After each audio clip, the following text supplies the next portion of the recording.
What is up, everybody? Welcome to another episode of the Sean Jones NBA Show. I'm recording this on Monday, May 19th. The second round just wrapped up yesterday with a Game 7 and no games tonight, but the conference finals will kick off tomorrow evening. The four remaining teams, all really, really fun. Ton of parity across the NBA. We are set to have our seventh different champion in 7 seasons, which I think is awesome. We had some pretty awesome series in the second round, some big individual performances, some just insane comebacks, some very close, fun, exciting games.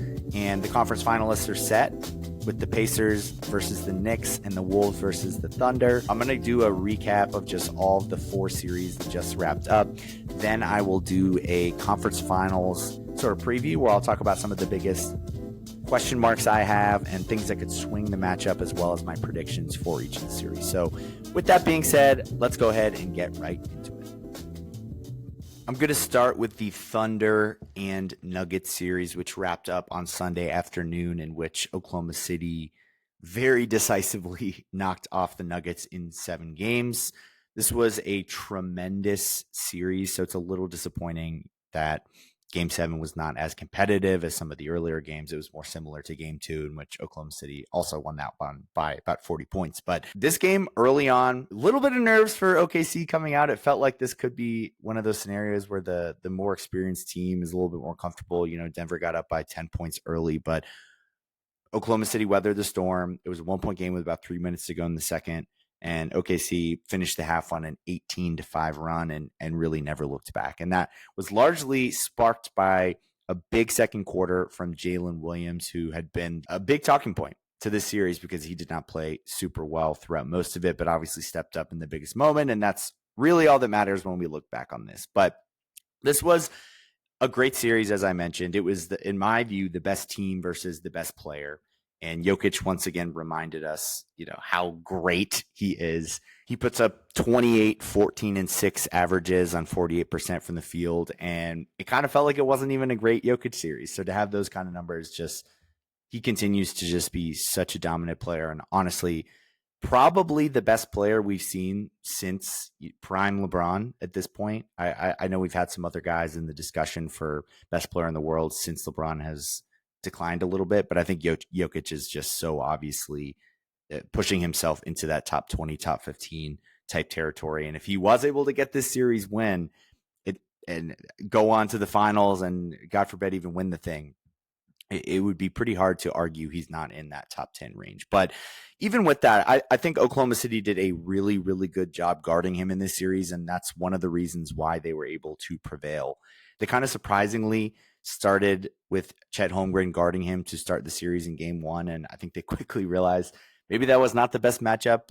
Jokic has a lot of pounds on him, and just when you've got Hartenstein out there, it made more sense to put him on there. So they eventually pivoted very quickly after that first game to Hartenstein guarding Jokic, and Chet is more of the roamer, kind of cheating off of Gordon from the corner, even though he was shooting the ball super well. But we saw the Timberwolves employ this strategy last season when they were able to knock off Denver also in 7 games with the Gobert and Towns, with getting Towns' big body on Jokic, similar to Hartenstein, and then Gobert and Chet in that kind of roamer role, cheating off of the corner, and Aaron Gordon in the dunker spot wherever he's sitting in the court.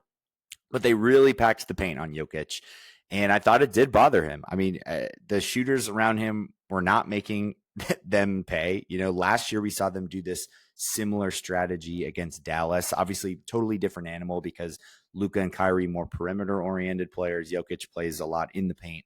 So they weren't packing the paint against those guys, but they were kind of cheating off of other guys onto them, doubling, making the role players beat them. And they did. And that was the problem. That's why they lost to Dallas last year, is because not because Luka had some great series, not because Kyrie went crazy, because PJ Washington shot out of his mind from the corner, and Derrick Jones Jr. shot well, and all of their role players stepped up. Denver's were not able to do that, and so they gave the Thunder no reason to stop cheating off of those guys and going on to Jokic and packing that paint, like I mentioned. And it led to, this was the second lowest field goal percentage Jokic has had in a series in his career. The only lower one was in 2021 versus Suns when they got swept with no Jamal Murray and no Michael Porter Jr. So really tough supporting cast for him in that series. And this series, it was only 0.2 percentage points off of that. So pretty much right there for the lowest field goal percentage of his career in a series. In game 2, he was 6 for 16. Game 3, he was 8 for 25, including 0 of 10 from 3. Game 4, he was 7 for 22. So that's a 3-game stretch where he was 21 for 63, which is 33% from the field. That's very un-Jokic like. He's one of the most efficient players we've seen in NBA history, not just from a field goal percentage, but just in terms of efficiently generating good looks offensively. And he really struggled with this shot and a lot of this. And the other thing is, we've seen it be kind of in the past with him, a pick or poison. Either he's going to distribute, get other guys going, or he's going to get his points. He wasn't getting his points in a lot of these games, but he also had the lowest assists per game in a series that he's had since 2022. Over his last 7 series combined, he's averaged 9.4 assists per game in each of those series. This series, he had only 5.9. So a lot lower, like comfortably lower from where he's been. So a lot of that, has to do with the fact that guys were not making shots. Michael Porter Jr., shell of himself. Murray was inconsistent. But regardless, he normally finds a way to get those guys good looks and get them involved. But he really struggled on that front as well. And he also had the second most total turnovers ever in a series for him. He had 6 in game 2, 7 in game 1, 8 in game 3, and Denver as a team overall averaged 18 turnovers a game, and OKC was +7 there. So that's been the formula for the Thunder really all season long. They had a historically great turnover differential this season, and their defense it's insane. It's if they go, especially if they go on to win the finals this season, it'll probably be talked about as one of the greatest defenses ever. And I think rightfully so. I mean, you saw they had Jokic just smothered. Game 7, he couldn't even get the ball.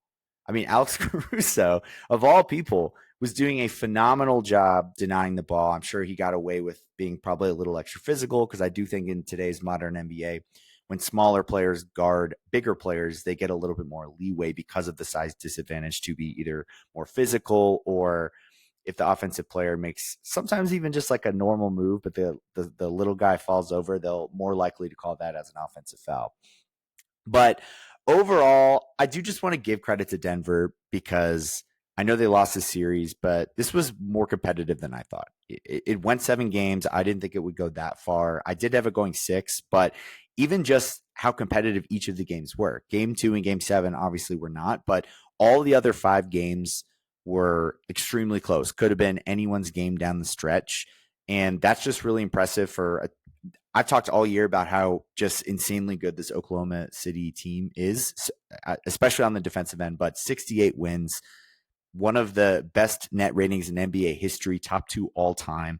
So for a team in Denver to have this significant of a talent disadvantage and depth and all of those things to still take this team 7 games, I thought it was really impressive, to the point where I was almost like, look, if they can somehow make it out of this series and they stay relatively healthy, I was almost tempted to say that I think the winner of this series was going to go on to win the whole thing.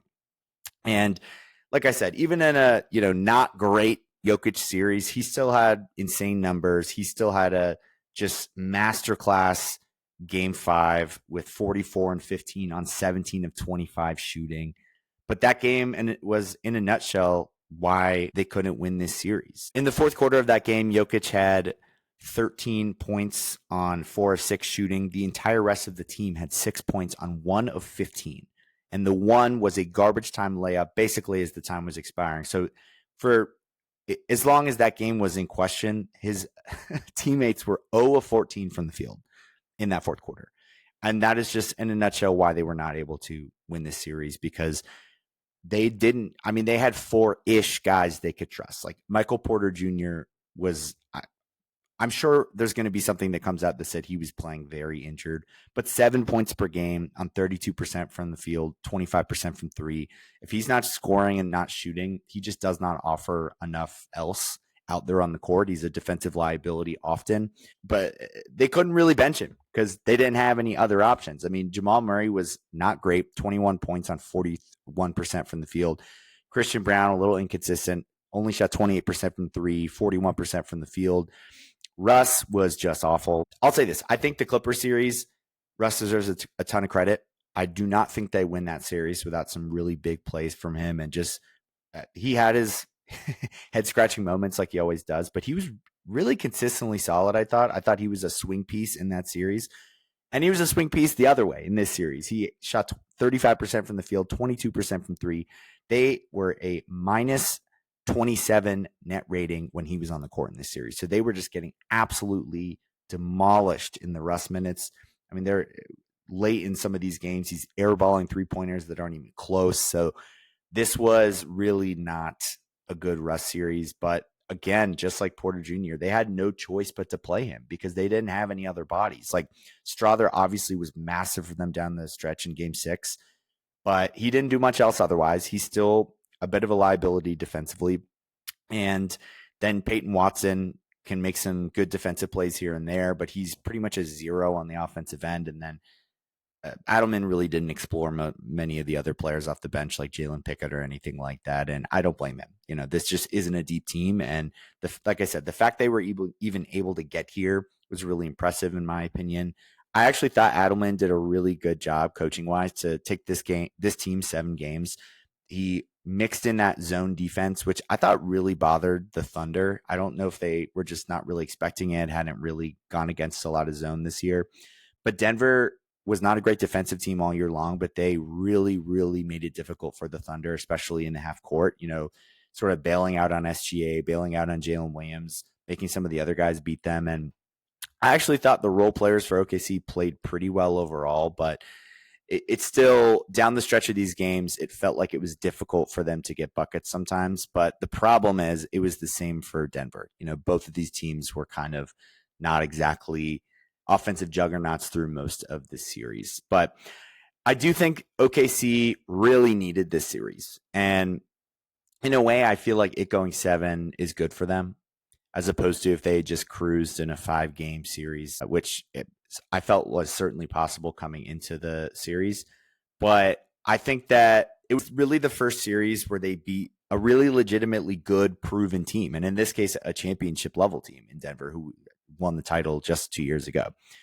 Before this, they had only beaten Memphis this season, who obviously was playing their worst basketball of the season and just not a very good team. And then last year when they beat the Pelicans without Zion Williamson, so compromised version of that team as well. But this was their first real test that they passed. You know, last year they lose to Dallas in round 2. That was their first time in the postseason with this core.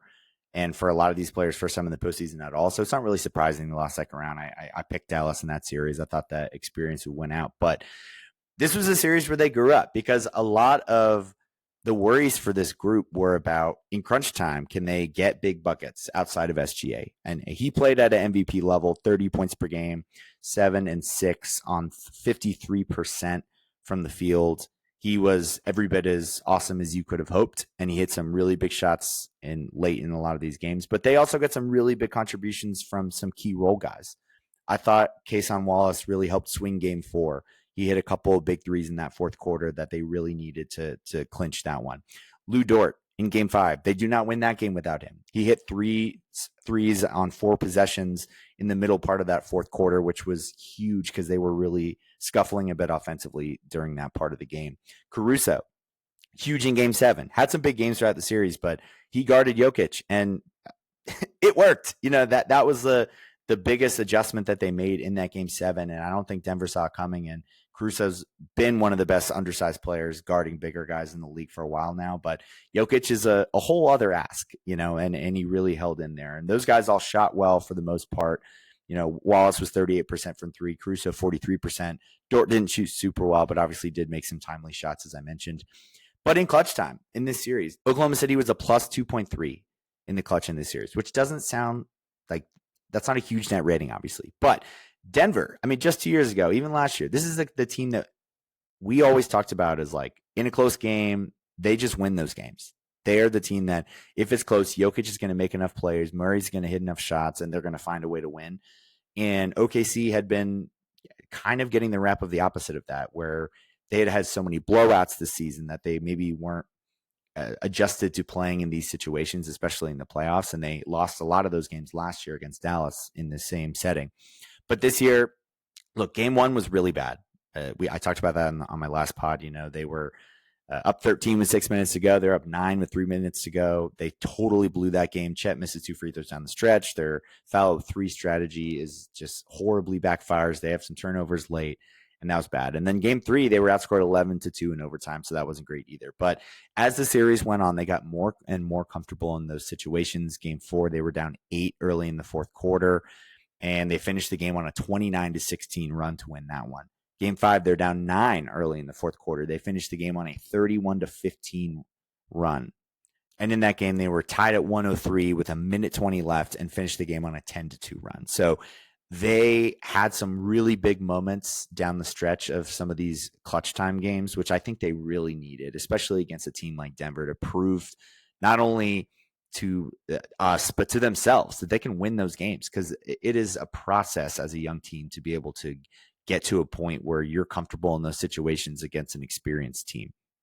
I do still think there certainly are some question marks about Oklahoma City, the Chet and J-Dub as secondary options for them. I don't think they really disproved a lot of those doubts in this series. Obviously, Jalen Williams was spectacular in Game 7, as I mentioned.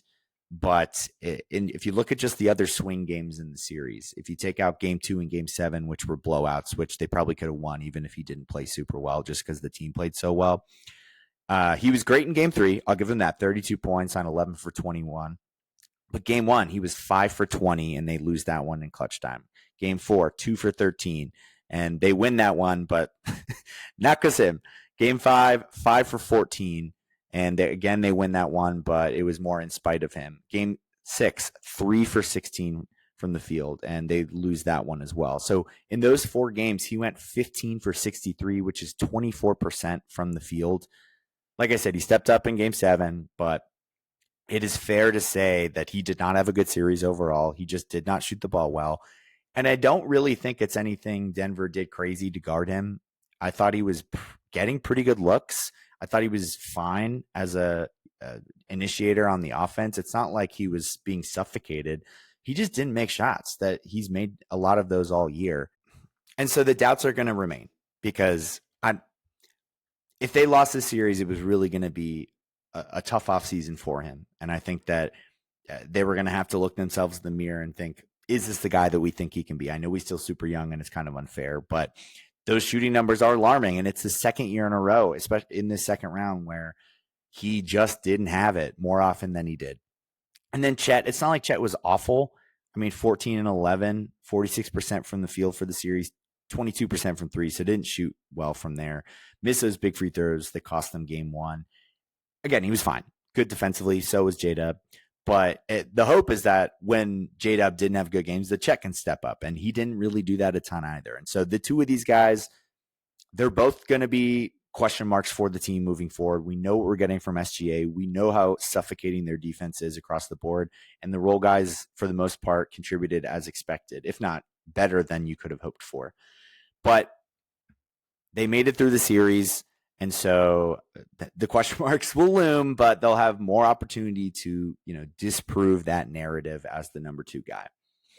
And for OKC, just bigger picture here, they needed to win this series, because if they had lost, it would have been really bad. It would have been back-to-back second-round exits as the number 1 seed in the Western Conference. This time, a resounding number 1 seed with 68 wins. As I mentioned, one of the best point differentials and net ratings of all time. And the reality is that nobody would have trusted them moving forward. It would have been one of those where they're frauds until proven otherwise. And I'm not saying I agree with that necessarily, because they are still super young, but the reality is that that's just what it would have been. That's how the media would have reacted next year when they're the number 1 seed again. If that's the case, nobody was going to be like, I think this is the year for OKC. People were going to be like, they'll probably lose again, second round, because J-Dub's not going to step up. Chet's not going to pick up for him. And until they either add somebody or prove us wrong, I'm going to keep doubting them. And those would have been relatively fair takes to have.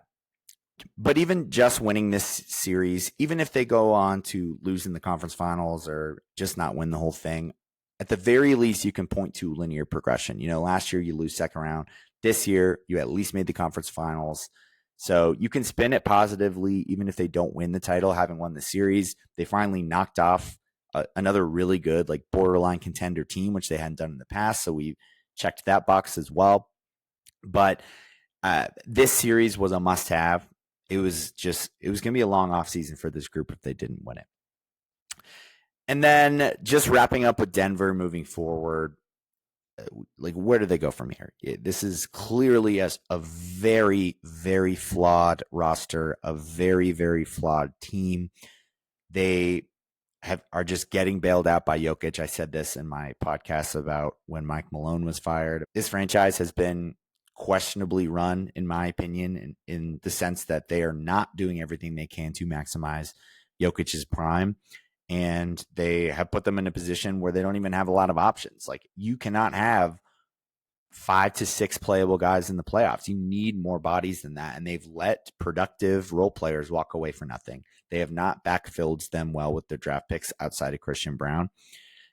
You can't have your $40 million a year player, Michael Porter Jr., averaging 7 points per game and being a liability on the defensive end of the court. You need to, try to maximize what you can out of Jokic's prime, because we don't know how many years this guy's left. Windows close quickly, and you've got a window with Jokic, and in my opinion, they're just not doing what they can to maximize it. And so if I'm them, I'm willing to trade Michael Porter Jr. I'm willing to, stay in the second apron, trade away all the picks remaining that I possibly can to try to make something of an upgrade for this roster, because it's really just a shame that another year of Jokic just doing pretty much everything humanly possible without any sort of support whatsoever. So moving over to the other series that wrapped up over the weekend, in which the Knicks defeated the Celtics in Game 6 in a game that was pretty much over before halftime. The Celtics just ran out of juice without Tatum, and I don't think it's overly surprising. But this was such a huge statement series for the Knicks. I know that, Boston wasn't necessarily fully healthy, but the Knicks deserved this series. I thought that they had a really good game plan coming into it that worked really well. There's been countless questions about New York's defense all season long. They had that stretch during the middle part of the year where they were among the league's worst defensive teams for a pretty big stretch there. And that's always kind of been a question for a team that's got Karl Anthony Towns as its center. You've got Jalen Brunson, a smaller player who's already doing so much on offense. It's hard for him to compete there all the time. But I thought that they won this series with defense, and especially their approach on that end, where they were switching everything. And it really baited Boston into a lot of isolation ball. They were so focused on attacking mismatches, but they didn't do it effectively. They settled in those situations. They weren't getting downhill to the basket. They were settling for threes. And the problem when you're so reliant on those 3-pointers is that when they're not going down, it's really hard to win games. And that's pretty much what happened for Boston for the most of part of this series. And it took away their ball movement. And it just led to that poor shooting. And so I think New York, their strategy on that end was executed perfectly. I think another reason they were able to win this series was because for the first time, really in the Brunson era in New York, it didn't feel like they were crazy relying on him offensively. He had some big games, but he wasn't the only source of offense for this group. Like last year, for example, his usage percentage in the playoffs was 36%, which led all of the NBA. In the first round this year, it was 34%. This series, it was below 30%. So you could see a more concerted effort on the Knicks front to get other guys involved and not have Brunson have to do everything. And that was, one of my biggest criticisms of the Knicks after the Pistons series was like, look, if they're going to play this way, they're not going to go very far. It felt like in the half court, they have no plan B. It's like, please go bail us out, Jalen Brunson. We'll keep the game close and then you'll win it for us late. But, and of course, he did a lot of those things in the series, but it wasn't so overly reliant like it's been in the past. And this series was sort of a culmination of what I think this front office's vision was when they went out and essentially went all in on this group. Brunson, like I said, led the way, 26 a game, 7 assists, 45% from the field, 39% from three. It wasn't some crazy Brunson series. We've seen him be more dominant than he was in this series. But as I said, I think that's a good thing. I think it's good that he didn't have to carry this team. He did for stretches, and that's perfectly fine. That's what you want out of your star player. But to have to do it for 48 minutes every single night, it's not sustainable. It's why New York ran out of gas last postseason and why they're still playing this year. So he still had those takeover moments like game 4 when he had that big third quarter, which that might have been the series right there. If Boston wins that, if Tatum obviously doesn't get hurt, it's 2-2 headed back to Boston. And I think almost everybody's looking at it like, I think the Celtics are in a good position to come back and win this thing. But he clutched up and won them that game. And that's the kind of thing you need out of him. But it just not having to have him do it all the time was really big. And a big part of why he didn't have to is because guys like Mikal Bridges, who I felt like they finally properly used him as a secondary creator after Brunson. All year long, it's felt like he's just been trying to fit in, and it's been a little awkward. And on paper, the fit makes a ton of sense when they added him, but it felt like he was underutilized. Even towards the end of his tenure in Phoenix and then obviously in Brooklyn, we had seen him expand his game to be a guy who can run the pick and roll, who can generate his own offense, score out of the mid range. We know he can shoot from the corners. Like he's a guy that is able to generate offense all on his own. And they just didn't ask him to do that very much this year. And so it felt kind of like a disappointing year for him across the board. But I thought in this series, it was the best that he's looked as a Knick, especially on the offensive end, but also on the defensive end. He was really clutch down the stretch of some of these big games. In the fourth quarter of game 2, he had 14 points on 6 of 10 shooting, and they don't make that comeback without those buckets. That really is what ignited that run to get them back in the game. Game 4, he had 10 points on 5 of 6 shooting. So he was the early fourth quarter when Brunson's on the bench. Let's run the offense through Bridges, and it worked, and it was great. But I also thought he played the best defense he's played as a Knick. I mean, he had basically back-to-back game-clinching defensive plays in game 1 and game 2. And I thought he just did a much better job on Boston's guards than he has really a lot of the whole season. Easy to forget that this guy was second in Defensive Player of the Year for Phoenix not that long ago. And so he left a lot to be desired on that end this year, but I think he's back to playing maybe not Defensive Player of the Year type defense, but at least getting closer to where he was in the past, and they're getting more involved offensively. So was he worth 5-6 picks? I don't know about that, but if they go on to make the finals, I don't think too many people are going to be upset that they did that because he's been a huge part of this. So credit to him in that front office. And then OG Anunoby, he had some big games. He's been up and down. It's kind of the story of his career, but 29 points in game 1, in which he was arguably the best player on the court, and they don't win that game without every last one of those buckets out of him. He was great defensively, as he is every year and every series. Karl Anthony Towns, he did not shoot super well in this series, but I thought he actually held up really well defensively, and that's where I'm going to give him his kudos. Is, like I said, they're switching a lot, and he was able to hold up and not be this defensive liability that the joke in the past has been like pick and roll a cat every single time, and that was not a strategy that worked. And he held up there. I think it's a little concerning, his lack of involvement, shooting a little bit in this series, but I thought when they did go to him as like a post scorer, it was really effective, especially on the Boston Bigs. Like he was just destroying Horford down there. I don't know why they didn't go to that a little bit more, but it's at least a wrinkle in their offense that we know is clearly there. And I think he's an underrated scorer in the posts. And it just felt like they should maybe try that a little bit more. And maybe they will against Indiana, who's not an overly big team, especially with their backup big spot as one of the weaker parts of their roster. So we'll see if they utilize that. But I think the big swing player in this series was Mitchell Robinson. He was just a massive difference maker. As the year went by, people started to get a little lukewarm on them, like maybe we overestimated where they could be. But I always said, look, if Mitchell Robinson comes back fully healthy in the postseason, I believe he can be a huge difference maker for this team, because we saw Towns look at his best, at least on the defensive end, next to Rudy Gobert in Minnesota. And playing those two next to each other, Robinson and Towns in New York, is basically a light version of that.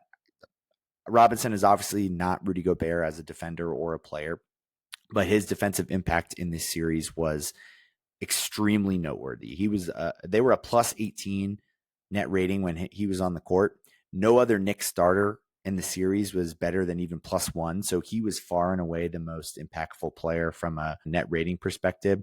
Like I said, he was huge defensively. He held up really well on switches. Like when Tatum was trying to switch him onto him as the ball handler, He didn't allow him to get to the basket, made him settle for outside jump shots. There was a play in game 6 where he's out there guarding the perimeter, switches onto 4 different guys, gets into the corner, traps Jaylen Brown, and forces a steal. And it's like that is just in a nutshell, him in this series and the impact that he had. He's also obviously a great rebounder. And I don't think that they necessarily win this series if he doesn't play as well as he did. And I mean, Joe Mazzulla was fouling just to get him out of the game. And he even admitted it that he had been killing them. So it was very apparent how dominant he had been, especially on the defensive end. And then Deuce McBride was solid across the board. And then Josh Hart was kind of the glue that held it all together. I thought he did a really good job on both ends. And Boston's strategy was to put the big man on Hart so that they couldn't run the pick and roll with the big on Towns. And so they did a lot of screens with Hart instead, and that still worked really well. So they could get the big onto the ball handler, and Hart was great in that short roll. He hit enough shots from outside. He does a lot of little things and just a winning player across the board, as we saw in the playoffs for him last year. Another big thing, I thought Tibbs really outcoached Mazzulla on this one, and I don't know if I would have predicted that coming in because I've come around quite a bit on Mazzulla. I was very skeptical of him in his first year after Boston lost in the conference finals to Miami. But last year, I thought he was just phenomenal across the board. And this year, I thought he did a really good job as well. But I didn't love everything in this series. I thought the offense lacked a lot of creativity. It lacked ball movement. They settled a lot. I thought Peyton Pritchard was a little underutilized. He was one of the players who's a little bit more effective attacking some of those mismatches. And I just didn't think they adjusted very well across the board. And I thought Tibbs, like I said, I mean, their defensive schemes were some of the best I've seen against Boston by any team in a while. And it made them uncomfortable. And credit to, Thibodeau, because that's his bread and butter is the defensive end of the court. And I thought that they were a little bit more creative offensively than we've seen them been in the past. So credit to them. But the reality is that Boston, they lost this series in the first 2 games. They were the first team to blow 20-plus point leads in back-to-back playoff games ever. Game 1, they were up 72-52 at the 6-minute mark at the third quarter. Knicks go on a 48-28 run to end regulation and then win it in overtime. Game 2, they're down almost identical score, 73-53 at the 3-minute mark of the third quarter. They go on a 38-17 run to end the game and win by 1 point. And then game 4, they are down 72-58 at the 9-minute mark of the third quarter. They go on a 30-13 run to end that third quarter and then end up extending that lead up to double digits in the fourth quarter. So those 3 games were obviously the swing games here. And I think Boston wins those games more often than they don't in just this era of basketball. But it was really weird to see them look so uncomfortable down the stretch in some of these games. Like, they had a 50 offensive rating in the clutch in this series. They were a minus 68.5.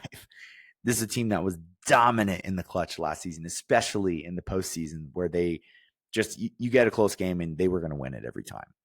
So a 50 offensive rating, that is like not a real number. That's how bad and how low that is. So, but they couldn't make shots. New York made them uncomfortable. And obviously they didn't shoot well, especially in those first 2 games, 15-60 from 3 in game 1, 10 for 40 in game 2. So 25 for 100 in the first 2 games. They broke the record for most missed threes in a playoff game in game 1. They choked this away. I mean, the thing is, as much as I praise the Knicks, they didn't play some flawless series. Like, this was there for them to take. Karl-Anthony Towns made only 3 3-pointers all series long. 3 in 6 games. If I told you that, I don't think a lot of people would have thought the Knicks would have had a chance. I mean, Anunoby, great game 1, like I mentioned, had a good game 4 as well. But you look at some of the other games. Game 2, 5 points on 2 of 9. Game 3, 2 points on 1 of 6. Game 5, 6 points on 1 of 12. Like, he had some stinkers in this one. A lot of those were swing games as well. Mikal Bridges, for as great as he was down the stretch, he was 9 for 31 in game 1 and 2, those 2 very important swing games. So he also wasn't great early. And so it just felt like this was so self-inflicted by Boston. If they just try to get a little bit more ball movement going in some of those early games, just make a few more extra shots. I mean, if they even make 1 or 2 extra threes in those first 2 games, they probably win both of them. They really do. And so I'm not taking away from New York. Like I said, I thought their game plan was great and they executed when it mattered most, but it did really feel like Boston could have and should have won this, even aside from the Tatum injury. Like there's a world where Boston's up 3-0 in this. And then even with the Tatum injury, which who knows, it probably wouldn't have happened because things just play out, the butterfly effect. But even if it did still happen, they still probably win the series in that scenario. And just to put it into perspective, they, excluding game 6, which obviously was a huge blowout for the Knicks, the Celtics led for 213 out of 245 possible minutes in the series in games 1 through 5. The Knicks led for only 32 minutes, and they went 3-2 in those games. So the Knicks just outplayed them down the stretch. Boston kind of shot themselves in the foot. And even with all that, it kind of felt like Boston still maybe would have had a chance if Tatum hadn't gotten hurt. I think if they're down 3-1, headed back to Boston, I mean, they won game 5 anyway. If you're going to game 6 down 3-2 and Tatum's healthy, we've seen Boston play their best with their back against the wall. We've seen them be arguably a better road team than a home team in the postseason over this era of Celtics basketball. And even the Vegas adjusted odds had them like pretty much even odds to still win the series after it was basically 3-1. So I still think they would have had a chance, but once Tatum went down, it was going to be such an uphill battle, but they weren't whole. Porzingis was completely, utterly unplayable. He was a shell of himself. He was terrible on both ends of the court, getting torched defensively, just completely ineffective offensively, couldn't get to his spots, wasn't knocking down shots. I mean, he averaged 4 points a game in 16 minutes. He shot only 6 for 25 from the field. That's 24%. They were a minus 13 net rating when he was on the court. And he, like I said, he was just getting killed on both ends of the court. So, I mean, credit to Missoula for, especially in that game 5, just rolling with Cornette, who obviously had a huge game. But Porzingis was just unrecognizable in this series. And then Drew Holiday and Al Horford looked old. I mean, they're pretty old. Horford's up there getting close to 40. Drew Holiday's 34 years old. And I think, especially with Drew, the thought all season, he looked a little like step slow there through a lot of the regular season. They were easing him in, resting him in games. And I think the thought was, well, they're saving him for the playoffs. They already got their title. They're going to take the regular season a little less seriously, rest some of their older guys. And the hope was that he would turn it up come playoff time. And he never really did. He just didn't. So it begs the question, is he just a little over the hump now? And he was great for them in the playoff run last year. He was huge, super efficient.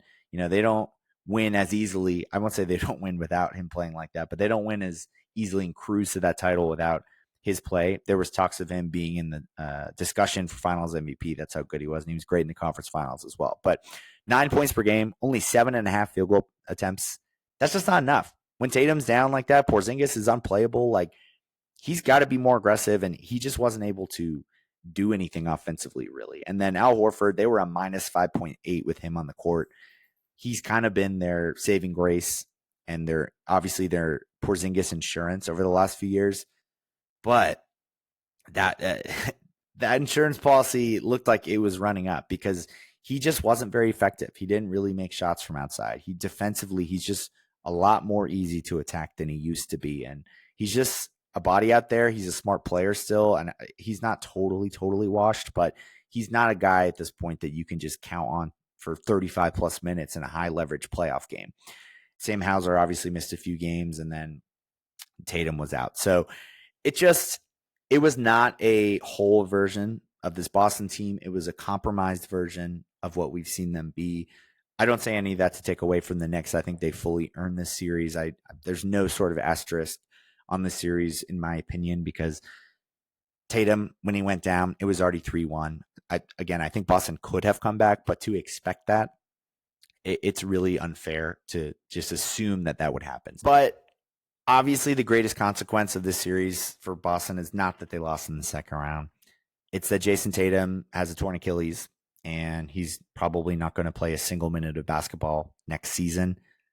And that's a really tough reality for this team because there had been rumors already for months, honestly, that Boston was going to be in talks to shake their roster up a little bit and guys like Kristaps Porzingis and Drew Holiday were certainly going to be on the table potentially to cut some salary because they are deep into the second apron. And just with the way that the new CBA is, it's really difficult to stay in that second apron for multiple years. You kind of have to every couple of years reset yourself, or else you put yourself in position to potentially have your draft pick pushed back to 30th in the first round 7 years out, which is just a killer penalty, not to mention just the general inflexibility that the second apron brings a team, because you can't aggregate salaries, you can't sign anyone to anything but the minimum.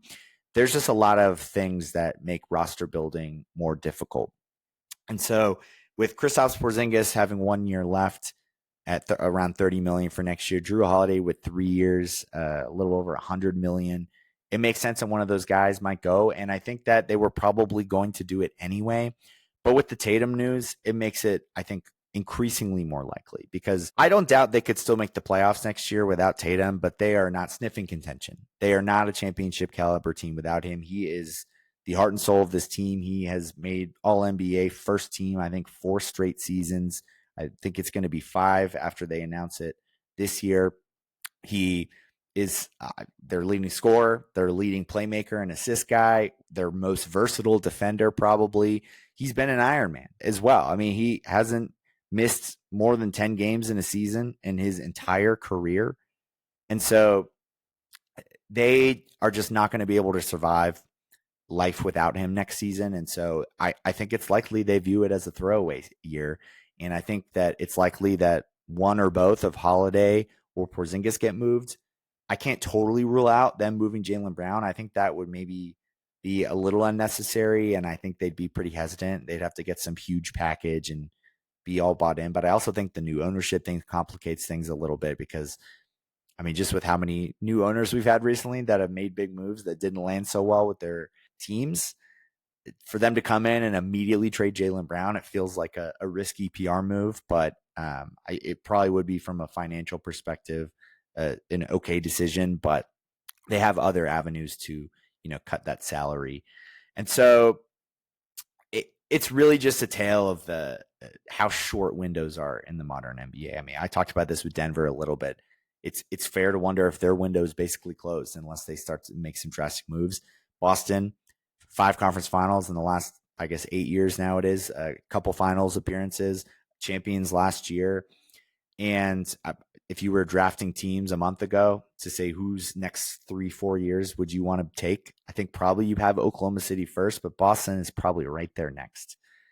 And just like that, after this, they might not even be in the top half, because Tatum's everything. It's the prime of his career, and you don't know how he's going to come back. You hope that it's his same All NBA level self, but the Achilles it's a tough injury, and we saw KD come back and look basically just as good. We saw Klay come back and not look as good. Of course, he also had the ACL, but the point is, history says it's a mixed bag. And so you hope that he comes back. He's a little younger than some of these other guys that have had them, but there's just no guarantees. And with how this roster could need to be shaken up to cut some salary for next year, they are in a very uncertain place. And the hope is that maybe you shed some salary this year, you retool with some maybe slightly younger, cheaper players for next year. And then the year after, when Tatum is back, that is when you really go for it again. But again, that's easier said than done. And especially with the inflexibility they currently have, they do have draft picks to play with as well, but we'll see. But it is a tale of how short windows last in the modern NBA. So take advantage of them while you have them. I'm looking at you, teams like you, the Knicks. This is your opportunity to go for it now. And this, I mean, it's true for the Pacers, for the Wolves, for all these teams. Because you could be Boston next year. One bad injury for Brunson, then suddenly now you're paying Mikal Bridges another deal, and Cat's making 70+ mil, and all the flexibility's gone, and you have to make some tough decisions. Moving to the other East series, the Pacers and Cavs, it was a bummer. Obviously, injuries certainly did factor into this a little bit. I mean, Garland was hobbled all series with that toe. Only averaged 14 a game, 34% from the field, was clearly a little compromised, 3 for 18 from 3 in the series. Mitchell, by the end of the series with that ankle, had almost no lift, could not hit anything from deep. Only 12 for 49 from three in the series. That's 25%, but obviously still played well overall. I mean, 34 points a game. And then Mobley and Hunter both missed a game. But I'm not here to make excuses. I thought Indiana deserved every bit of this to, go into Cleveland and win the way they did in some of those games and to destroy them the way they did in game 4. Like, they kicked their ass in this series. They just did. I'm not saying that they for sure win as convincingly if all those guys are 100% healthy, but Indiana is damn good. And I'm not going to sit here and say that they didn't deserve this or that this is an injury asterisk type series, because they kicked their ass. And the biggest story for Indiana is that they never die. I keep saying this, but they are never out of a game, no matter how big of a deficit they're in. They are a plus 54 net rating in the playoffs in clutch time so far this postseason. They were a plus 128 in this series. So in clutch time, they are just locked in on both ends of the court, particularly on the offensive end. They've had some ridiculous numbers and some comebacks. I mean, game 1, Cavs had the lead with 7 minutes to go. Pacers outscored them 20-10 the rest of the way to clinch that one.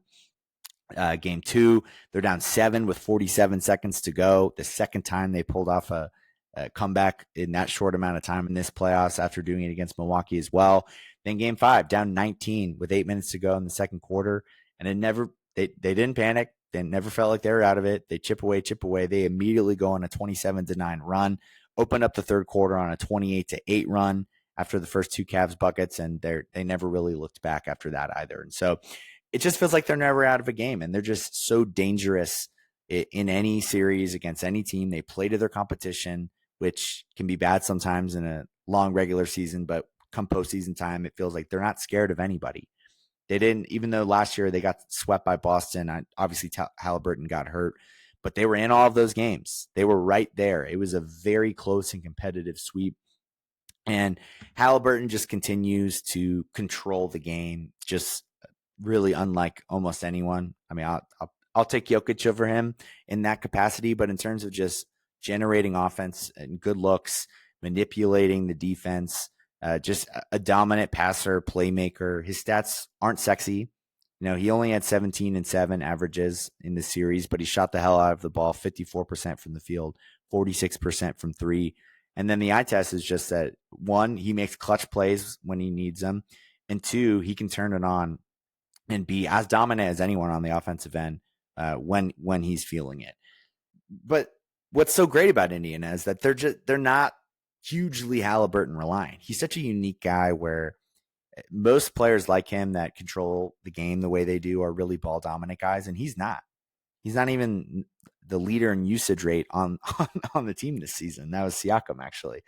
And so they just come at you in so many ways. They play with awesome pace, but they're still really good in the half-court offense with their ball movement, their player movement. They cut. They keep defenses moving. They make you work. They make you stay engaged, because if you're sleeping for half a second, they're going to rotate and find the open guy. They have a deep rotation. They play 10 guys, 10-plus minutes in this series, which, I mean, you look at like Denver, and they're just struggling to trot 6 guys out there. Meanwhile, Carlisle is playing 10 guys in the first quarter, which is just like pretty unheard of in the postseason at this point. But it's hard not to, because they're all playing so well. 8 out of the 10 players that played 10-plus minutes in the series shot 50% or better from the field and 40% or better from 3. As a team, they shot 50-40 throughout this whole playoffs, throughout this series. They did the same thing last year too. Like, just some of these shooting percentages. I mean, even just from 3, Halliburton, 46%, Siakam, 44%, Turner, 56%, Nembhard, 50%, who, by the way, Andrew Nembhard is sneakily the second all-time leader in postseason history in three-point percentage. Just something to note. Nesmith, 45% from 3. Mathurin, 41% from 3. Shepard, 44% from 3. Thomas Bryant, 67% from 3. TJ McConnell, 50% from 3. So Toppin is the only guy in the rotation who's not hitting 40% of his threes in this series. And I wish I could say this is like an outlier, like, oh, they're not going to shoot that well again. Well, they did it all last postseason, and they're doing it all again this postseason. So the sample size is creeping up to be quite big enough to say that They just got a lot of guys that can hit a lot of shots in the biggest moments. And their offense is just such a dynamic unit. And the other part of this is that they're way improved defensively from last season. I've been seeing this for a while.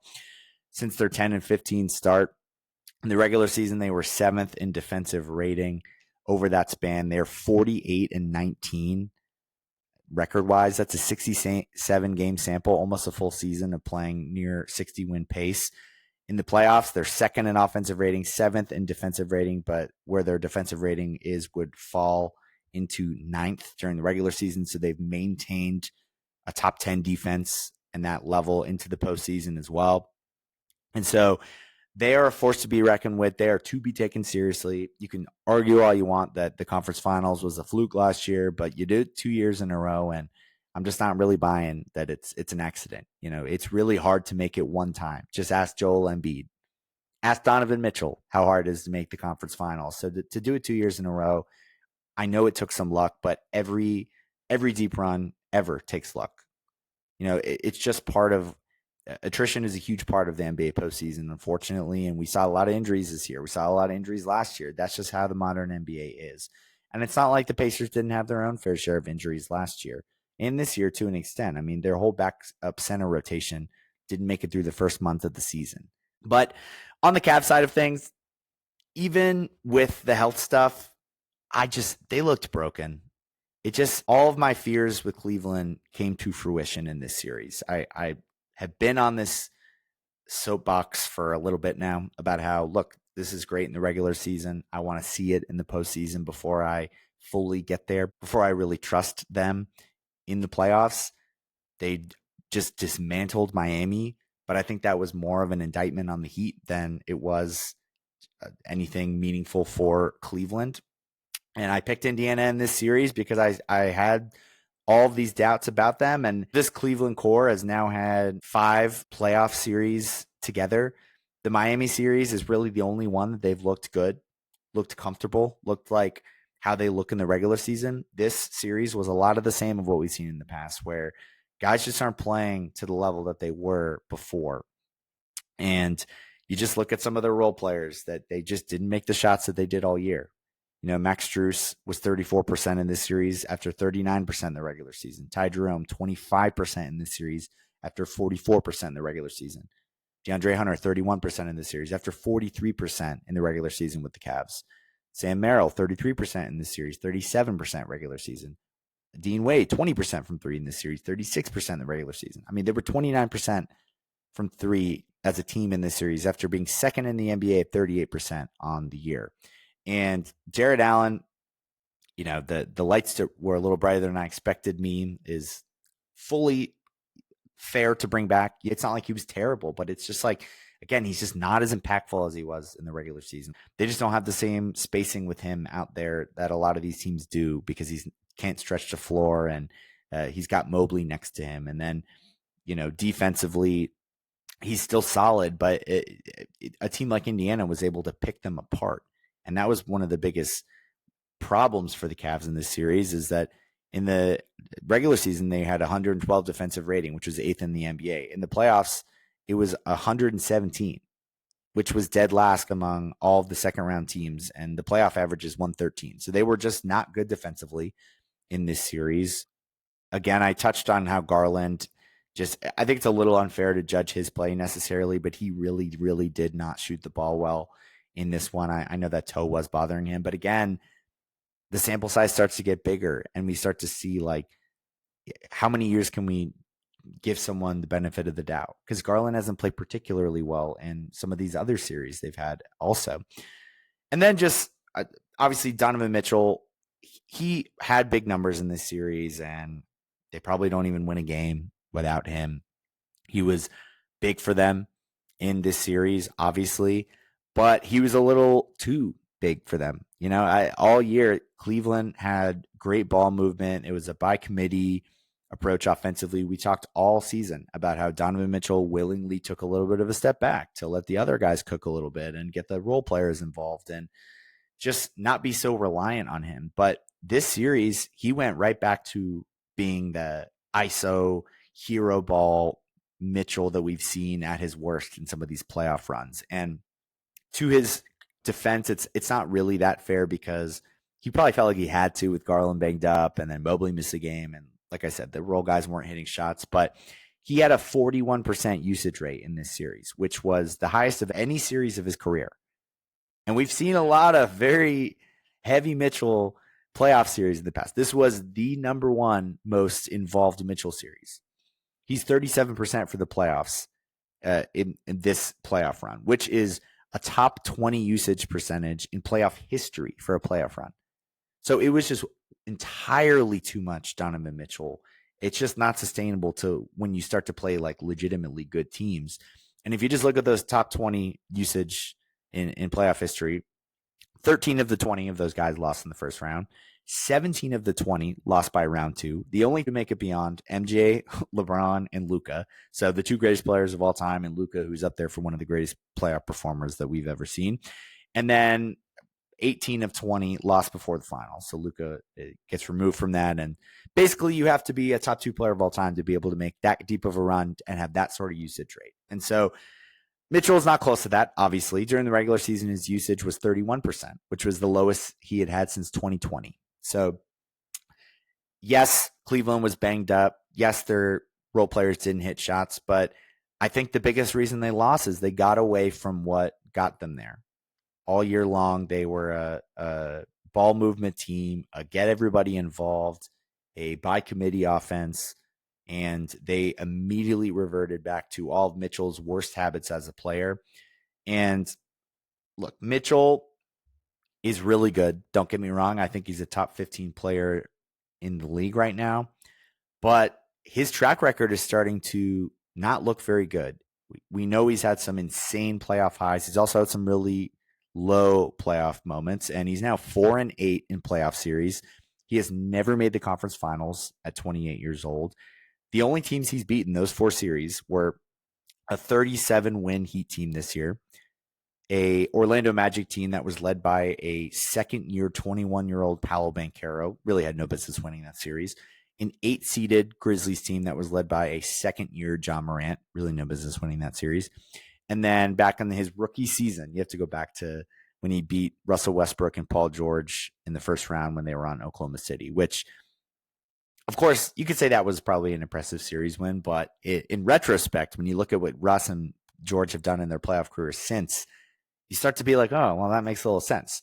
And the point is he hasn't really beaten anybody that good in a playoff series before, and he still doesn't have a conference finals appearance, even in a weaker Eastern Conference now with 3 opportunities and some series that he certainly had a chance to win. They were pretty decent favorites in this one. But like I said, when you're playing that way, and that's always been the worry with Mitchell, is that it's he has bad habits that he reverts to, and they're almost Russell Westbrook-esque. I'm not going to say he's Russ because he's still more efficient, a slightly better decision maker, better shooter.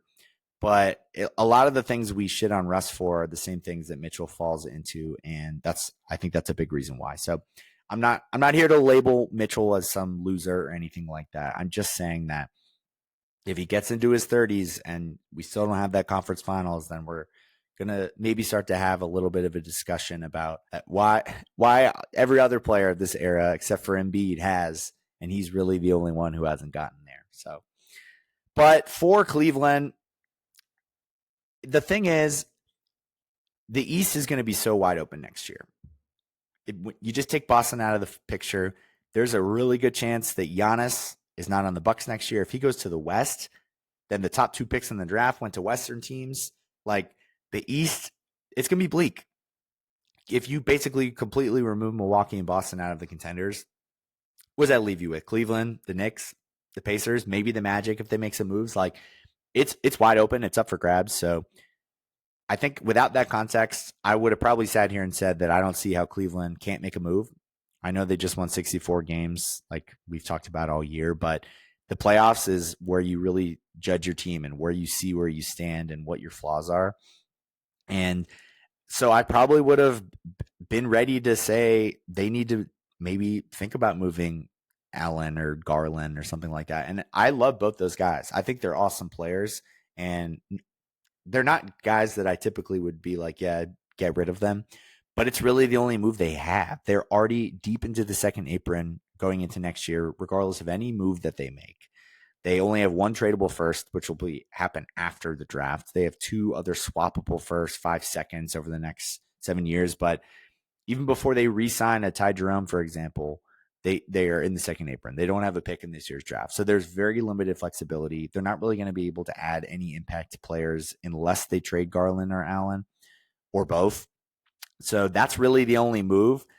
But the thing is, like, with the East the way it is, I almost am now inclined to be like, maybe just run it back, give it one more year with the core and see, just because if you're Cleveland's front office, you could sit here and be like, well, we weren't healthy. We would have beaten Indiana. We could have beaten New York if we had played them and we were healthy too. And without Boston around next season as a contender, with Giannis maybe out of the conference, why can't we win the East? And I think that's a explainable argument. I can't sit here and say that that's completely not sound logic, like, or anything like that. But I think if they're really looking in the mirror and really want to have a reality check, I think deep down they know that this core is just not a championship level core as currently constructed.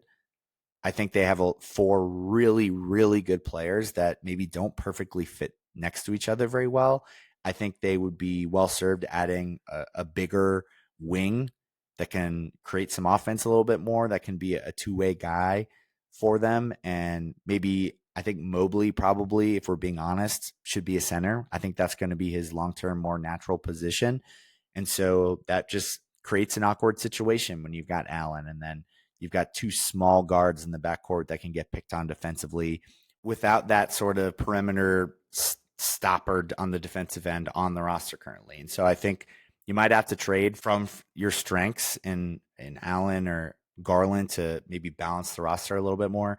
So that would be my honest advice to them, but I totally get why you'd run it back, just because the East is going to be awful. It's going to be so bad. It's going to be maybe the worst conference we've had in a long time, and the West is going to be maybe the best conference we've had in a long time, which is saying something because the East hasn't been very good anyway. But I think so because of that, I think it could make sense to run it back one more year. But if they fall short again next year, then I don't know what else to say. The writing's been on the wall for multiple years now, and I think it's time for them to at least consider looking around at the market and seeing what those guys could get them. And then the last series we had was the Timberwolves and Warriors, which I picked the Timberwolves in 5, which is exactly what happened. But, I think it's a little unfair to say that the series could have maybe played out a little differently if not for the Steph Curry injury. Because going into the game 1, the Warriors looked like the better team. I mean, I know they win that game, but they had the Wolves in hell defensively. They were, getting decent shots on the offensive end. Steph was cooking in the first half. So it definitely had me second guessing the pick a little bit, like maybe I had underestimated Golden State, but the Steph injury obviously just had them dead in the water. This team is so Steph reliant, and it's not just the scoring that he brings and the shots that he gets, but the gravity he creates for everybody else. When everyone moves up a slot in the pecking order, it has such a massive ripple effect, especially for a team like this, that just their number one weakness is just shot creation and the ability to generate looks on the offensive end, which they rely so heavily on Steph for. And so they just didn't have enough offensively. And I don't think it's surprising. I thought they did enough defensively to win this series. I mean, the Wolves didn't go crazy on that end of the court, but 106 offensive rating collectively for the Warriors in this, that's just not going to get it done. You're not going to win a lot of playoff series with that. And I think the person this falls the most on is Jimmy Butler, because I said this going into the postseason that I thought they could make a run if they got a playoff Jimmy performance, the vintage Miami Heat Jimmy Butler, who was averaging 25 to 30 points per game and carrying undermanned, not that talented Miami Heat teams to the NBA Finals. But I just think at this point, I don't think he can carry a team like that anymore. He's in his mid to late 30s, and he's just past the point where that's something he can do. I don't think it's something he really wants to do either, which is why he wanted to get out of Miami, aside from just the money part of it. But for this series, I mean, he averaged 27 and 6, which, is fine. It's not bad numbers, but 43% from the field, not great. 30% from three, not great. He was fine in game one and game two, 20, 11, and 8, near triple double in game one, and then 17, 7, and 4 in game two. And then game three, that was like his one, all right, I'm going to carry the team to a win tonight game. He had 33, 7, and 7. And it looked like they had that one in the bag, but they did blow it down the stretch. He went only 1 for 7 in the fourth quarter, so it feels like he really ran out of gas there. And then after that, he just was not aggressive enough. With Steph out, he needed to be the guy. Like, he needed to be taking 20-plus shots every single game with Steph out. And instead, 9 shot attempts in game 4, 11 in game 5. That's just not going to get it done. He had 9 total field goals made in those last 2 games. And they just needed him to do more than that. And he has been kind of tentative as a scorer throughout the last couple seasons. He hasn't averaged 25 plus points per game since the first round of the 2023 run against the Bucks. He did average 38 in that series. But since then, he hasn't averaged 25 plus. And in the 6 series before that series, he averaged 25 plus in 5 out of the 6 previous ones. So he was doing that regularly, averaging 27 points per game total over that span. And now he's not even sniffing that in a single series at this point. And so I just don't think he can be the guy that carries the team anymore. I think he's got to be the secondary or even tertiary option at this point. He's not a number one. He was kind of overqualified for that in the past anyway, but the results had been there, so it's hard to argue. But yeah, Jimmy he was disappointing, and he's older, and I think that he's more of just a situational scorer at this point, and he still is a really good defensive player. He still is a really good playmaker. He gets to the line. He does a lot of things that help winning, but scoring 25 points per game on a nightly basis in the postseason just isn't one of them, and that's kind of what they needed. And because beside from him, they were relying on guys like Buddy Hield, Brandon Podziemski, that to be their consistent creators, and that's just a recipe for disaster. I mean, I love Pods as much as anybody, maybe more than anybody, but he's just not built for that role right now, especially not in the playoffs. He shot only 34% from the field in this one. Buddy Hield shot only 36% from the field in this one. He was 8 for 29 from 2-point range. So when he tried to generate things, it just did not go well. Moody was just unplayable in this, under 4 points a game on 22% from the field, 4 for 18 in the series. Like, I don't know what happened to him. He had been a starter for them for months and just completely fell off a cliff. Kerr was just throwing shit at the wall at the end of this, seeing what stuck. I mean, he had 12 guys that played in at least 4 of the 5 games. So just emptying that bench to see who could give him something out there. And the only thing that really stuck was Jonathan Kuminga, who was pretty much out of the rotation by the end of the regular season and in the first round as well. But he was up and down. I mean, he averaged 20 points, but only 1 assist per game. So just very black holey. He shot the ball well, 6 total assists across the 5 games. Just not someone that was really generating offense, but just throwing shots up and they were going in. Kind of felt like empty points. And the team was 0-7 in the playoffs when he played 20 or more minutes. So it just felt like they threw him out there because at least he could score, but he wasn't really impacting the game as much as you would have hoped. And so this Warriors team, I don't even think they probably make the playoffs without Steph. I just don't think they have the talent offensively to be able to compete, but especially not against a team like Minnesota. So I know that's a lot of sort of excuses, but Minnesota still, they deserved to win this series. They are a worthy conference finalist. They've looked really good in the playoffs to this point. And the role guys, it's not like they were anything too special in this game, but they have been a two-headed monster with Ant and Randall so far in this postseason. I mean, Ant, 26, 8, and 6, was taking over games late when it mattered most. Game 1, he started inexplicably 0 of 10 from the field, but he went 47 for 89 from that point on in the series, 53% the rest of the way. So he really did play super well offensively after that, just kind of out of nowhere, bizarre start to game 1. He had 28 points in the second half of game 3, which was kind of the swing game. if Golden State had found a way to win that one with the big Butler and Kuminga performances, then maybe Steph could have come back for game 6 and they could have had a chance. But because Minnesota was able to right the storm and come back and win that one, led by Ant, that really is kind of what decided the series. He was 44% from 3 during this series, and he had 12 assists in the game 5 closeout. So really nice, just all-around performance from Ant, which is kind of what we've come to expect from him in the postseason over the last few years. But what we have not come to expect is just the dominance that we've seen out of Julius Randle. It seems like he has potentially exercised his playoff demons because he's playing the best basketball of his career. He averaged 25, 7, and 7 on 53% in this series. In the playoffs overall, he's averaging 24, 6, and 6 on 51%. In this series, they were a plus 9.2 when he was on the court, only a plus 0.8 when he was off. So they were way better when he was out there. They are 30 and 6 in the last 36 games that he's played. And this is, again, after his playoff stints with the Knicks, where he shot 34% from the field, 28% from 3, had more turnovers than assists. He was just the poster boy for playoff, what the opposite of playoff rise, or playoff sinker, I guess we'll call him. But he's just been great. There's no way around it. His size, strength, physicality has been an issue. I think it's been nice for him to get to play back-to-back teams that are pretty undersized.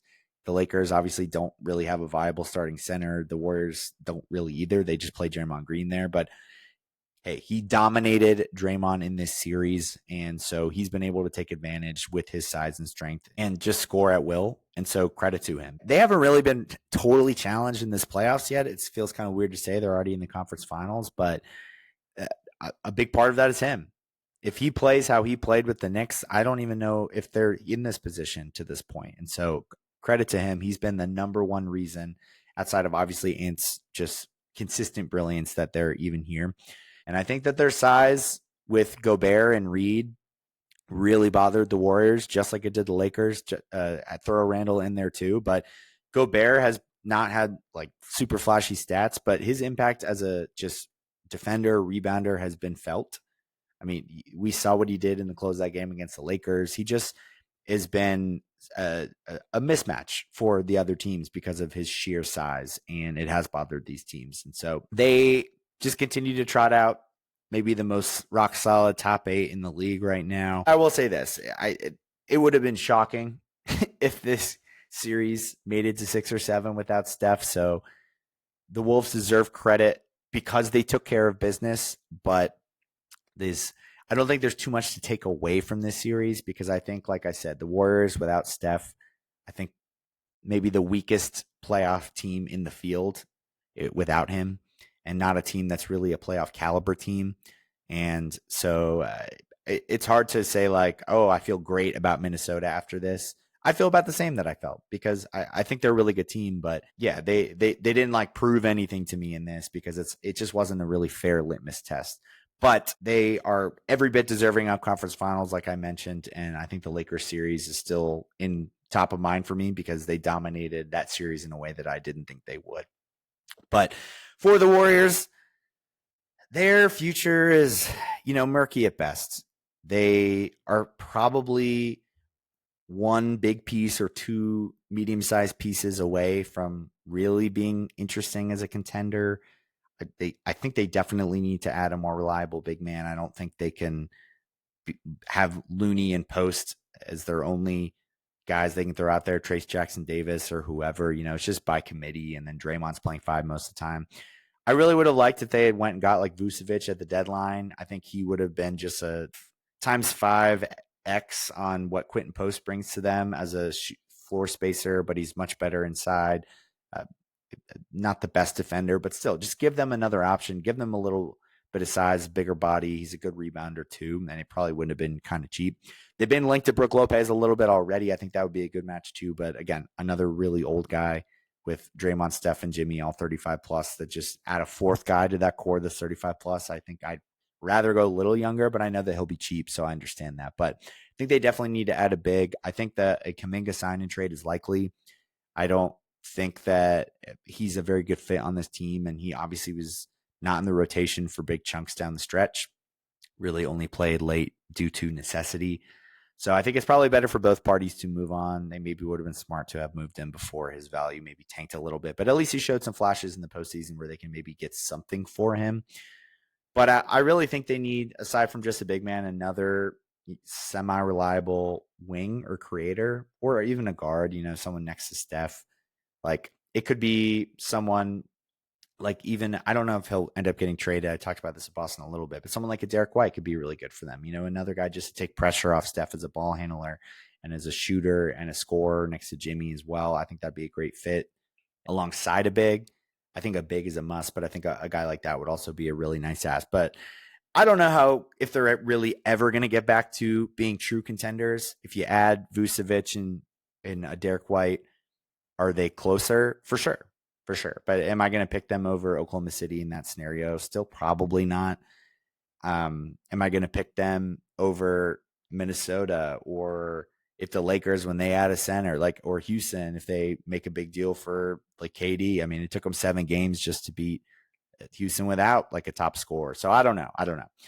But could they find themselves back in the conference finals at some point? Sure, maybe. But it's probably just going to be one of those scenarios where they're just pretty good riding into the sunset. Whenever those guys leave, it could get pretty ugly. And I think that was what really was highlighted in this series for them, is that life after Steph is not going to be as awesome as you think it is. And that could be a reason why they're being conservative with moving some of their picks, because they know that they're going to need those things, because they don't have enough right now. And I'd like to see them add another piece or two, like I said. But again, I don't know if a piece is out there that could really move the needle for them. But we will see how that goes. They have all their picks. They have movable contracts. So it's certainly possible for them to potentially swing a move. Okay, so now I'm going to go through the 2 conference finals that we've got coming up this week. I'm going to start in the East with the Knicks and Pacers. And I just want to say I'm very excited for this series. Last year when they played, it was a really fun series, but it was kind of cut short just because of a lot of the injuries for New York. And both these teams look a lot different, in my opinion. Yeah, obviously the Knicks have some personnel changes. I think Towns is by far the biggest wild card, that they just didn't have a guy like that last year, because Randall didn't even play in that series at all either. And then Mitchell Robinson was out, and then OG got hurt, and then Brunson was out in Game 7. But game was probably already over in Game 7 anyway. So, but Indiana, a lot of the same personnel, but in some ways that's good. I think they've got more experience, more continuity, just to feel confident that they can beat these guys. They beat them last year. They won a Game 7 in Madison Square Garden last year. If that doesn't build your confidence against a team, then I'm not really sure what will. So I think they can win, but also I think they're way better defensively than they were last year. Last year they were bottom half of the league. This year they've been top 10 for really the majority of the season. And so I think that's a big difference maker for Indiana. And really the biggest question marks for me are, how can the Knicks slow down the Pacers offense? Because they've just been kind of a mismatch for everyone they've played. They're very unique.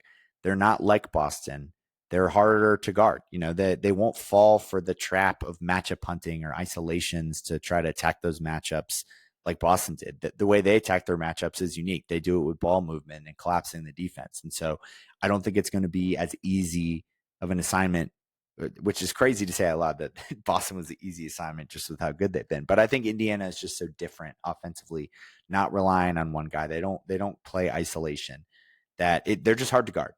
And when you've got like good defenders like OG Anunoby, Mikal Bridges, it's a little harder for those guys to have a huge impact, because they're not doing a lot of one-on-one guarding. It's guarding you got to have a really good team defense to stop Indiana. And I'm not saying New York doesn't. I'm just saying it's a different look from what they've seen. And just for example, I mean, the Pacers had 124 offensive rating versus the Knicks last year. Again, I know that they had a lot of injuries and stuff, but they broke the playoff record for shooting percentage in Game 7 last year, 67% from the field. They shot 53% as a team, 43% as a team. So, I mean, their efficiency was off the charts in that series. I know health was a factor, but I'm just saying that the Knicks certainly don't have much to take from last series in terms of like, oh, well, we did this and it worked well for us, because not much of their defense worked well for them last year in this series. And in terms of who's guarding who, I think Bridges probably starts on Halliburton with Anunoby on Siakam.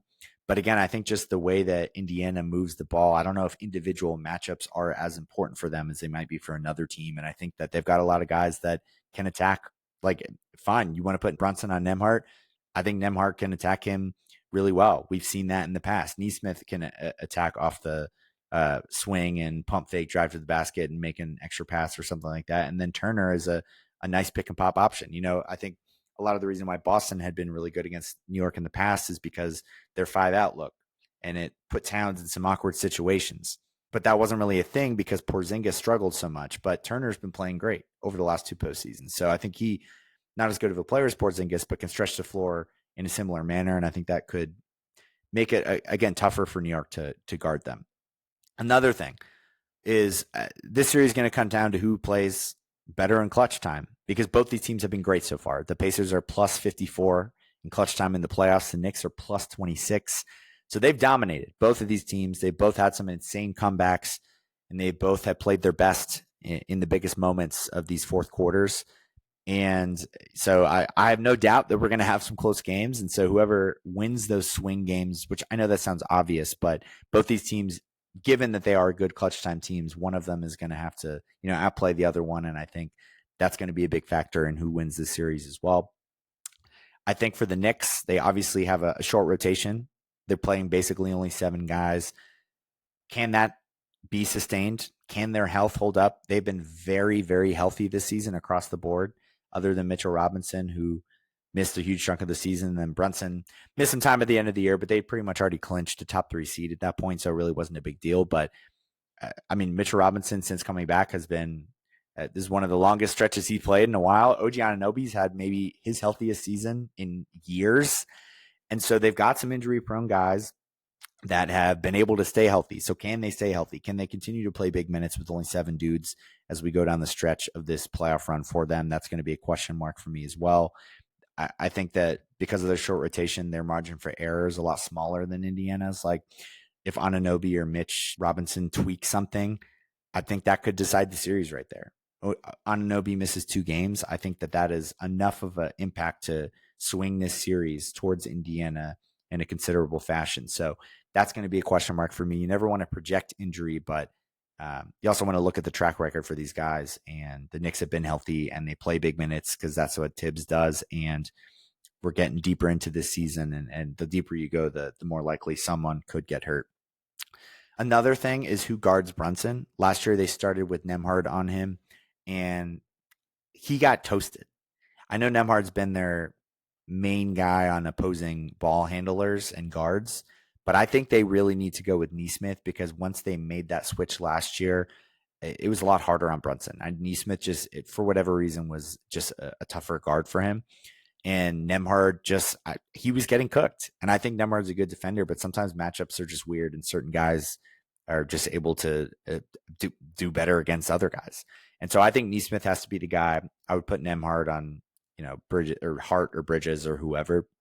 But I think Neesmith, he is best suited to slow down Brunson, as he did a little bit last year, a little bit more size.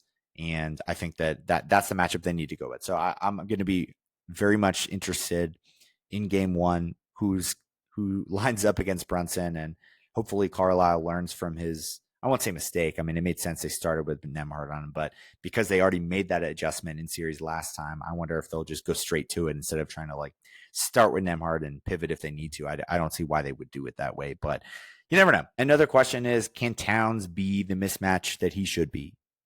He has not been great in the postseason. In the regular season, he was 24 points, 14 rebounds, 53% from the field, 42% from 3. In the playoffs, he's only down to 20 points, 11 rebounds, 48% from the field, and 34% from 3. He was only 3 for 19 from 3 in the Boston series. So for all the greatest shooting big of all time talk that he has, he didn't shoot much from outside, at all. He just didn't. And I don't know if that was something with the schemes Boston was doing. Maybe he just wanted to live in the paint a little bit more.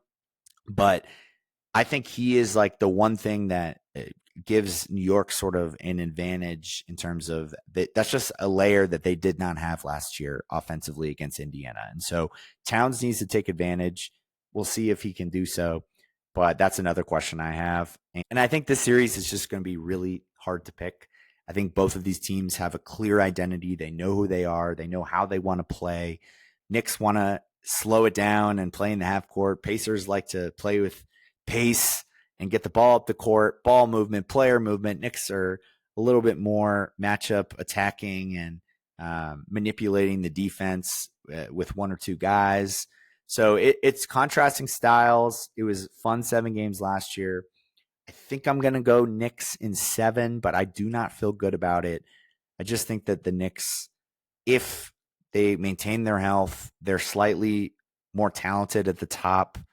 And the Pacers, they've shot 50% or better and 40% better from 3 collectively over the last 2 postseasons. And I just wonder how long can that maintain. I think that they just are a great offensive team, so they're going to score in this series. But it's if they don't hit those sort of numbers, then I worry if maybe the Knicks will have an advantage, because I think they can muck the game up a little bit more than Indiana can. But the thing is, the Pacers have been unmuck-upable really over the last few years. So it's really hard. I've gone back and forth. I feel like whoever I pick is the other team's going to win.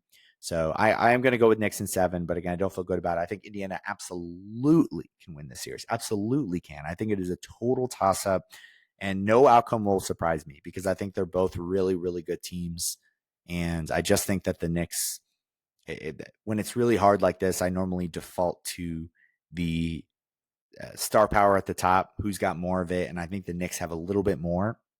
But again, it really could go either way. And then moving out west, we've got Thunder and Wolves, and this is going to be another really fun series. Oklahoma City's obviously been the best team all season long, not only in the Western Conference, but also in the NBA as well. But the Wolves have played them really well. You know, their games have all been competitive this year. I don't think that they're intimidated by Oklahoma City. They were in the spot last year in the Western Conference Finals. They've got more experience than OKC, despite also being a bit of a young team. They've got size to match up with OKC. They've got bodies to throw at SGA. And so one of the first things that I'll be looking for and kind of questions I have for this series is the Randall piece, because he's been the X factor in these first 2 series, but this is a really different look because they play 2 really small, undersized teams in the first 2 rounds, and OKC is not that. Last year they were, but after adding Hartenstein, when their 2 big look, like they've got options there now. And so my question is, who's going to guard Randall? Do they put Chet on him with Hartenstein on Gobert? That would probably be the more traditional look. But Chet's a little, frailer, a little less strong than you maybe would like for somebody who's guarding Randall, because that's kind of been his strength, especially in this postseason. So then do they go 5 out and put Chet on Gobert and maybe have Jalen Williams guard Randall? Or do they put Caruso into the starting lineup and have him guard Randall, which normally would sound silly, but we just saw him do a really good job on Jokic. So I think where I'm at, I might try the Caruso thing out. I just think he's really good at guarding bigger players. And I think that that's a matchup that I'm willing to at least experiment with right there. I don't think Chet is really a great fit for that, but I also don't really want to put Hartenstein on him because he's probably a little slower footed. You could try that out. But I think J-Dub also is an option. So they've got some options, but it'll be interesting to see who guards him because he has been the X factor, like I mentioned. And will he continue to dominate how he has, or will we see flashes of New York Knicks playoff Julius Randle? I think that's going to be a really important deciding factor for this matchup. Another thing is, how do the Wolves play without their clear size advantage? Like I mentioned, that's really been how they've dismantled these teams so far in the postseason, is their size and being able to lean back on that.